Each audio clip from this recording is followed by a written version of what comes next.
So ito guys, oh. Ito oh. Yan, malaki na siya guys. So ito kukunin na natin. Kasi ito ngayon guys yung aming uulamin. Halo ko sa aking dish ngayon. Kung sa akong arayan. Oh, you see guys, napaka-fresh na fresh oh. This is Nepal, a landlocked country in South Asia.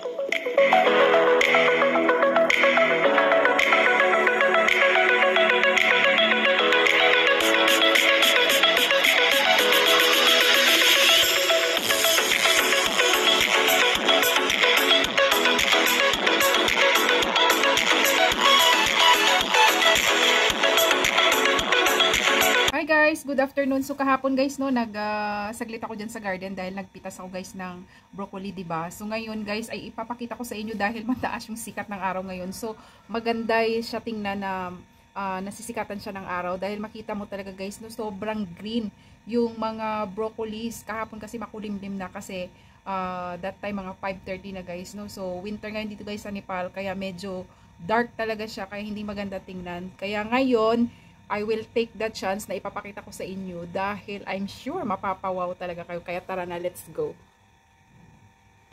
So ngayon guys, time check. Ano na dito guys, no? 12:30 na dito ng tanghali. Ayan. So tapos na akong kumain guys. So talagang pinaghandaan ko to dahil gusto ko nang ipakita sa inyo. So meron ako dito mga sinampay. Pasensya na. Hindi maganda yung view. So ayan, nandito na tayo guys. Ayan. So as you can see, ayan. Dahan-dahanin natin para makita ninyo ang aking napakagandang paligid. O di ba? Hindi na to guys bago sa akin dahil every year talaga guys no, nag-harvest talaga kami dito ng mga broccoli. So if I'm not mistaken, ano na to guys, 2 months na to, parang tinanim yata ito mga siguro ano na ba ngayon? January, December. Mga first week siguro guys ng November.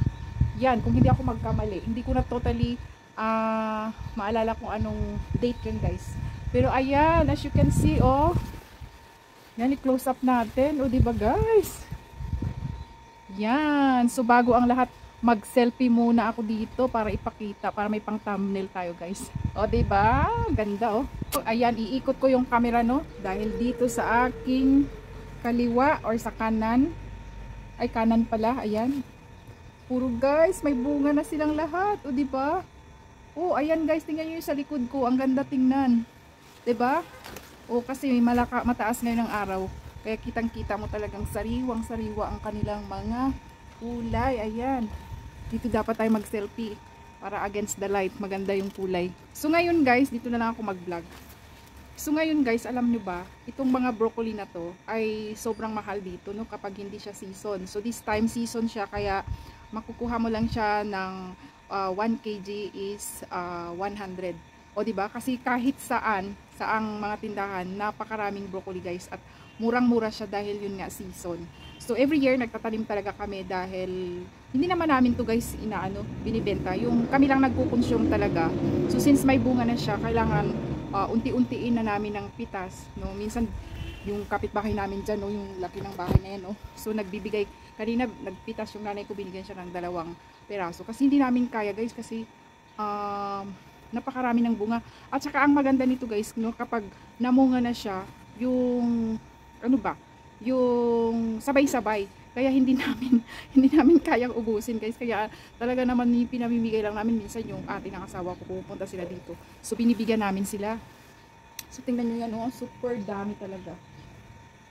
So ito guys, tumutubo lang to dahil malamig dito. So mga winter lang to. So winter vegetable lang to guys. Tingnan niyo yan, sobrang dami oh. O diba? Yan. Pero this time hindi kami masyadong naka-harvest ng cauliflower kasi yung cauliflower namin dyan parang hindi maganda yung tubo. Tapos parang konti yata yung nailagay na fertilizer. So hindi maganda yung kanyang tubo. Parang maliliit yung kanyang parang maliliit yung kanyang bunga. Kaya this time talaga sobrang dami ng aming broccoli. Konti lang yung cauli. So ayan, merong kamatis dyan. Yan. Tapos ito sa side guys, no, mga beans. Pero parang hindi siya maganda kasi parang kinain siya ng uod. So dito sa kabila, dito naman sa kabila iyon, may konting ano din, mga beans. So, kung napapansin nyo guys, kung nakikita nyo yung mga previous ko na vlog, puno talaga yan dito noon ng mga beans. So, yun, since seasonal itong aming garden, yan ang makikita mo ngayon. So, parang marami siyang insects ngayon guys, oh. O, yun, oh. Maraming itim-itim, ayan, oh. So, inisprehan ito ng nanay ko ng medicine para doon sa mga, sa mga insects ba. Hindi maganda yung tubo niya ngayon this time. Kasi kinain siya ng mga, yung itim-itim yung mga insects. So far, yan lang guys yung aming, laman ng aming garden, no. So, dito sa kabila, yan, meron din ditong broccoli. Ayun, no. So, dito, mga, ilan lang. Siguro mga, nasa 5 lang dito. So, dito talaga ang marami. Yan. Yan yung kamatis. So, namatay na yung kanyang dahon. Pero, ang ganda ng kanyang bunga. Oh, diba? Oh, ang ganda ng bunga nito. Oh, ang ganda niya tingnan, diba guys? Kasi sabay-sabay talaga yung bunga niya. Pero, bago po i-end itong vlog ko na to, ay i-close up ko. I-close up ko sa ating camera para makita ninyo. Yan. So, nandito ako guys, no? Ayan yung view, no? Ayan yung view. So, dito ko kukuhanan, no? Para makita ninyo na talagang hindi ako nagsisinungaling. Na maraming bunga. Ayan. So, kahapon guys, iba yung kulay niya, diba? So, ayan ngayon, no? Yan. O, diba? Close up natin. Yun. Kayo na guys, magbilang. Ang dami nito guys, oh. Ayan, oh, tinanggalan ko kaninang umaga guys. Kasi, ayan, oh. Inulam na namin. So, pagkakuha mo yan guys, no? Ayan. Pagkakuha mo yan guys, hindi na dito, may mga tutubo yan, pero matagal. Ayan, matagal. Kasi yung tipo niyang ganyan, hindi na siguro yan tutubo pa. Kasi walang nakikitang konting, branch. So, ayan, yung iba maliliit, pero ito talaga sobrang laki, oh. Yes. Oh my goodness. O, diba? Ito guys, ang mamimiss ko dito, no? Kapag nakauwi ako ng Pilipinas. Talagang mamimiss ko guys sa mga broccolis. Kasi pag winter season talaga, ay Diyos ko. Araw-araw talaga kami kumakain yan guys. Nagsasawa na nga ako eh. Pero since nga, dahil napaka-healthy ng broccoli, at ito ay organic. Tingnan nyo, wala ka mang makita guys na uod dyan, oh. Fresh na fresh, oh. Oh. Tapos ito yung kamatis, oh. Papatay na to guys yung dahon. Pero oh, tingnan mo. Daming bunga. Oh, diba? Yan. Oh, hanggang baba yung bunga niya guys. Ay, Diyos ko. Pero may nakita ko guys. May na-spot ako sobrang laki. Ayan, oh. Ayan, oh. Oh, yun. Sa side na yan guys, no? Ayun. Ang sobrang laki niyan, oh. Ay, grabe. Ayan pa. Pwede na to talaga i-harvest guys. Yan, punta ta ako dyan. So, dati dito may mga parang ketchay. So, naubos na namin kain. Kain na namin. Ayun, sobrang dami, oh. Oh. Oh, diba guys? Oh, ilang kilo na kaya ito pag i-harvest ko? Oh. Ito talaga yung sobrang laki, oh. Perfect. Kuhanan ko muna ito ng picture para may thumbnail ako. Guys, hindi ka mapapawaw niyan. Oh, sabay-sabay talaga sila. Oh my goodness. Nako. Enjoyin nyo na lang yan guys kasi hindi naman tumatikman. Ayan, oh. Oh, diba? Diba sa atin guys, sa Baguio lang to siguro tumutubo kasi hindi to pwede guys sa mga tropical country. Kailangan malamig. Malamig ang gusto niya guys. Hindi to tutubo sa mainit kaya mamatay man yan. Oh, grabe. Imagine mo yan. Oh. So, kami lang talaga nito guys mag-consume. Hindi namin to guys bibenta. So, halos-halos kami guys mag-broccoli araw-araw. Wala eh. Ito lang ang gulay namin ngayon. O, diba?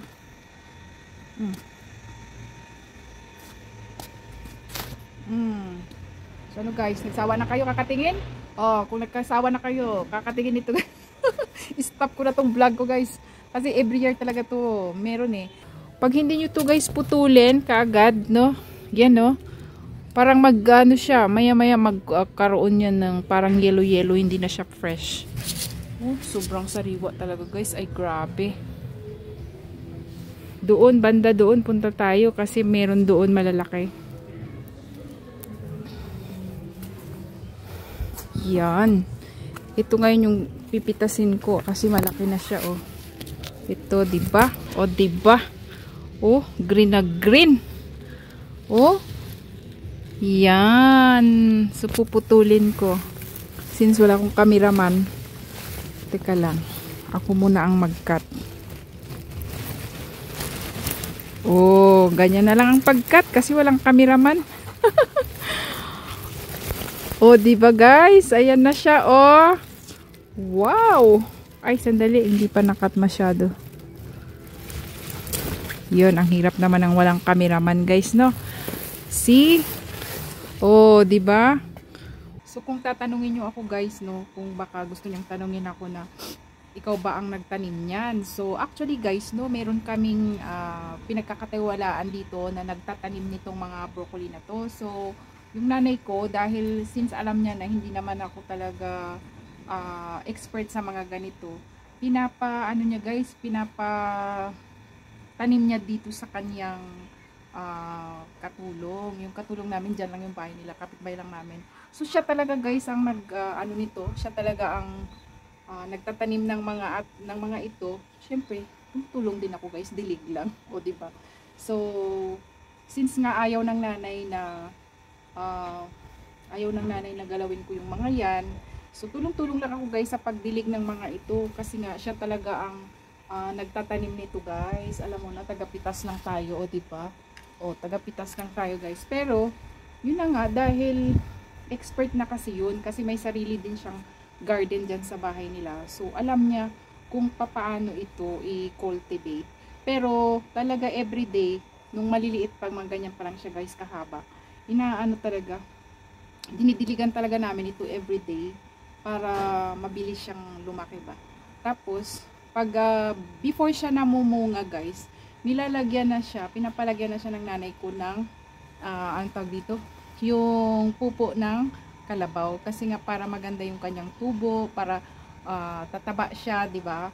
Tapos yun, nakita nyo naman, very healthy. Saka yung dahon niya, makikita sa dahon na healthy siya, guys, oh. Yung dahon niya napaka-healthy, ayan. Kasi wala kang makitang yung kinain ng mga uod or mga insekto, wala. Yung beans lang namin, guys, ang medyo nagkaroon ng mga uod. Pero itong mga broccoli, guys, ang ganda talaga ng kanilang mga tubo. Yan, o. O, diba? Puro broccoli na lang ang aking pinapakita sa inyo. Yan. So, ang kanyang dahon, ganyan, guys, no? Pinakita ko na yan noon pa sa aking mga video. Ganyan ang itsura ng dahon ng broccoli. So, kapag kinat mo na yan, hindi na yan, guys, tutubo. Pero kapag may ganyan, tulad dito, guys, no, ayan, o.